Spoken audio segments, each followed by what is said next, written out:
Hey everyone, in this video I'm going to show you how to set notification triggers in Notion. First, close the Invite Members panel that's open at the bottom left by clicking the X button in the top right corner of the panel. The panel disappears and you're back to the clean editor view with just your page content visible. Now in the main editor, type at Remind to open the Reminder menu. A drop-down appears below your cursor with several reminder options including Remind Me, Remind Person, and Remind at a specific time. From the menu that appears, select @RemindMe and Notion inserts an @Tomorrow date mention where your cursor was. The menu closes and you'll see the blue date link now sitting in line with your text. Click on that @Tomorrow text to open the date picker, then click on a date in the calendar. I'll select the 3rd of August.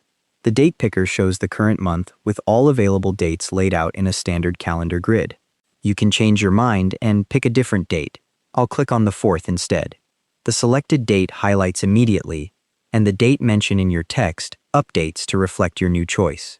Click anywhere outside the date picker to close it, and your reminder updates to show @next Tuesday in the page text. Notion automatically converts the calendar date into a relative day name to make your reminders easier to scan at a glance. That reminder is now live, and Notion will send you a notification on the date you selected. You'll get the alert in your notifications panel, and by email, if you have email reminders enabled in your settings. If you need to change your reminder date after you've set it, just click on the date mention again and the picker reopens so you can select a different day. You can delete a reminder completely by clicking on it and pressing delete or backspace.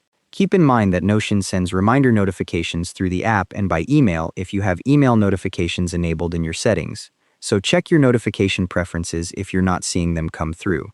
And that's how to set notification triggers in Notion. Thanks for watching, hope this helped.